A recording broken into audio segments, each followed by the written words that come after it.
करवा चौथ की पौराणिक व्रत कथा। एक बार पांडु पुत्र अर्जुन तपस्या करने नीलगिरी नामक पर्वत पर गए। इधर द्रौपदी बहुत परेशान थीं। उनकी कोई खबर न मिलने पर उन्होंने कृष्ण भगवान का ध्यान किया और अपनी चिंता व्यक्त की। कृष्ण भगवान ने कहा, बहना, इसी तरह का प्रश्न एक बार माता पार्वती ने शंकर जी से किया था। तब शंकर जी ने माता पार्वती को करवा चौथ का व्रत बतलाया। इस व्रत को करने से स्त्रियां अपने सुहाग की रक्षा हर आने वाले संकट से वैसे ही कर सकती हैं जैसे एक ब्राह्मण ने की थी। प्राचीन काल में एक ब्राह्मण था। उसके 7 लड़के एवं एक गुणवती लड़की थी। एक बार लड़की मायके में थी, तब करवा चौथ का व्रत पड़ा। उसने व्रत को विधिपूर्वक किया। पूरे दिन निर्जला रही, कुछ खाया पिया नहीं। पर उसके 7 भाई परेशान थे कि बहन को प्यास लगी होगी, भूख लगी होगी, पर बहन चंद्रोदय के बाद ही जल ग्रहण करेगी। भाइयों से रहा नहीं गया, उन्होंने शाम होते ही बहन को बनावटी चंद्रोदय दिखा दिया। एक भाई पीपल की पेड़ पर छलनी लेकर चढ़ गया और दीपक जलाकर छलनी से रोशनी उत्पन्न कर दी। तभी दूसरे भाई ने नीचे से बहन को आवाज दी, देखो बहन, चंद्रमा निकल आया है, पूजन कर भोजन ग्रहण करो। बहन ने भोजन ग्रहण किया। भोजन ग्रहण करते ही उसके पति की मृत्यु हो गई। अब वह दुखी हो विलाप करने लगी। तभी वहां से रानी इंद्रानी निकल रही थीं। उनसे उसका दुख न देखा गया। ब्राह्मण कन्या ने उनके पैर पकड़ लिए और अपने दुख का कारण पूछा। तब इंद्रानी ने बताया, तूने बिना चंद्र दर्शन किए करवा चौथ का व्रत तोड़ दिया, इसलिए यह कष्ट मिला। अब तू वर्ष भर की चौथ का व्रत नियम पूर्वक करना तो तेरा पति जीवित हो जाएगा। उसने इंद्रानी के कहे अनुसार चौथ व्रत किया तो पुनः सौभाग्यवती हो गई। इसलिए प्रत्येक स्त्री को अपने पति की दीर्घायु के लिए यह व्रत करना चाहिए। द्रौपदी ने यह व्रत किया और अर्जुन सकुशल मनोवांछित फल प्राप्त कर वापस लौट आए। तभी से अपने अखंड सुहाग के लिए हिंदू महिलाएं करवा चौथ व्रत करती हैं। करवा चौथ की दूसरी पौराणिक व्रत कथा। बहुत समय पहले की बात है। एक साहूकार के 7 बेटे और उनकी एक बहन करवा थी। सभी 7 भाई अपनी बहन से बहुत प्यार करते थे। यहाँ तक कि वे पहले उसे खाना खिलाते और बाद में स्वयं खाते थे। एक बार उनकी बहन ससुराल से मायके आई हुई थी। शाम को भाई जब अपना व्यापार व्यवसाय बंद कर घर आए तो देखा उनकी बहन बहुत व्याकुल थी। सभी भाई खाना खाने बैठे और अपनी बहन से भी खाने का आग्रह करने लगे, लेकिन बहन ने बताया कि उसका आज करवा चौथ का निर्जल व्रत है और वह खाना सिर्फ चंद्रमा को देखकर उसे अर्घ्य देकर ही खा सकती है। चूंकि चंद्रमा अभी तक नहीं निकला है, इसलिए वह भूख प्यास से व्याकुल हो उठी है। सबसे छोटे भाई को अपनी बहन की हालत देखी नहीं जाती और वह दूर पीपल के पेड़ पर एक दीपक जलाकर चलनी की ओट में रख देता है। दूर से देखने पर वह ऐसा प्रतीत होता है कि जैसे चतुर्थी का चांद उदित हो रहा हो। इसके बाद भाई अपनी बहन को बताता है कि चांद निकल आया है, तुम उसे अर्घ्य देने के बाद भोजन कर सकती हो। बहन खुशी के मारे सीढ़ियों पर चढ़कर चांद को देखती है, उसे अर्घ्य देकर खाना खाने बैठ जाती है। वह पहला टुकड़ा मुंह में डालती है तो उसे छींक आ जाती है।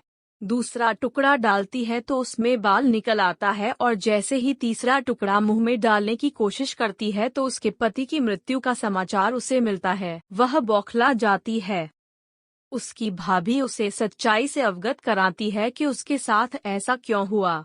करवा चौथ का व्रत गलत तरीके से टूटने के कारण देवता उससे नाराज हो गए हैं और उन्होंने ऐसा किया है। सच्चाई जानने के बाद करवा निश्चय करती है कि वह अपने पति का अंतिम संस्कार नहीं होने देगी और अपने सतीत्व से उन्हें पुनर्जीवन दिलाकर रहेगी। वह पूरे 1 साल तक अपने पति के शव के पास बैठी रहती है, उसकी देखभाल करती है। उसके ऊपर उगने वाली सुईनुमा घास को वह एकत्रित करती जाती है। 1 साल बाद फिर करवा चौथ का दिन आता है।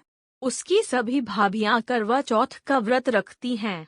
जब भाभियां उससे आशीर्वाद लेने आती हैं तो वह प्रत्येक भाभी से यम सुई ले लो, पिया सुई दे दो, मुझे भी अपनी जैसी सुहागिन बना दो, ऐसा आग्रह करती है। लेकिन हर बार भाभी उसे अगली भाभी से आग्रह करने का कह चली जाती है। इस प्रकार जब छठे नंबर की भाभी आती है तो करवा उससे भी यही बात दोहराती है। यह भाभी उसे बताती है कि चून की सबसे छोटे भाई की वजह से उसका व्रत टूटा था, अतः उसकी पत्नी में ही शक्ति है कि वह तुम्हारे पति को दोबारा जीवित कर सकती है, इसलिए जब वह आए तो तुम उसे पकड़ लेना और जब तक वह तुम्हारे पति को जिंदा न कर दे उसे नहीं छोड़ना। ऐसा कहकर वह चली जाती है। सबसे अंत में छोटी भाभी आती है। करवा उनसे भी सुहागिन बनने का आग्रह करती है, लेकिन वह टाल मटोली करने लगती है। इसे देख करवा उन्हें जोर से पकड़ लेती है और अपने सुहाग को जिंदा करने के लिए कहती है। भाभी उससे छुड़ाने के लिए नोचती है, खसोटती है, लेकिन करवा नहीं छोड़ती है। अंत में उसकी तपस्या को देख भाभी पसीज जाती है और अपनी छोटी अंगुली को चीरकर उसमें से अमृत उसके पति के मुंह में डाल देती है। करवा का पति तुरंत श्री गणेश कहता हुआ उठ बैठता है। इस प्रकार प्रभु कृपा से उसकी छोटी भाभी के माध्यम से करवा को अपना सुहाग वापस मिल जाता है। हे श्री गणेश मां गौरी, जिस प्रकार करवा को चिर सुहागन का वरदान आपसे मिला है वैसा ही सब सुहागिनों को मिले। करवा चौथ व्रत कथा। साहूकार के 7 लड़के एक लड़की की कहानी। श्री गणेशाय नमः। एक साहूकार के 7 लड़के और एक लड़की थी। एक बार कार्तिक मास की कृष्ण पक्ष की चतुर्थी तिथि को सेठानी सहित उसकी 7 बहुएं और उसकी बेटी ने भी करवा चौथ का व्रत रखा। रात्रि के समय जब साहूकार के सभी लड़के भोजन करने बैठे तो उन्होंने अपनी बहन से भी भोजन कर लेने को कहा। इस पर बहन ने कहा, भाई अभी चांद नहीं निकला है, चांद के निकलने पर उसे अर्घ्य देकर ही मैं आज भोजन करूंगी। साहूकार के बेटे अपनी बहन से बहुत प्रेम करते थे। उन्हें अपनी बहन का भूख से व्याकुल चेहरा देख बेहद दुख हुआ। साहूकार के बेटे नगर के बाहर चले गए और वहां एक पेड़ पर चढ़कर अग्नि जला दी।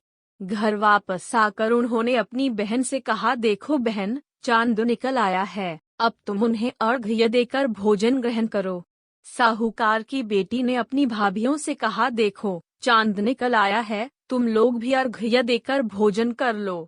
ननद की बात सुनकर भाभियों ने कहा, बहन अभी चांद नहीं निकला है, तुम्हारे भाई धोखे से अग्नि जलाकर उसके प्रकाश को चांद के रूप में तुम्हें दिखा रहे हैं। साहूकार की बेटी अपनी भाभियों की बात को अनसुनी करते हुए भाइयों द्वारा दिखाए गए चांद को अर्घ्य देकर भोजन कर लिया। इस प्रकार करवा चौथ का व्रत भंग करने के कारण विघ्नहर्ता भगवान श्री गणेश साहूकार की लड़की पर अप्रसन्न हो गए। गणेश जी की अप्रसन्नता के कारण उस लड़की का पति बीमार पड़ गया और घर में बचा हुआ सारा धन उसकी बीमारी में लग गया।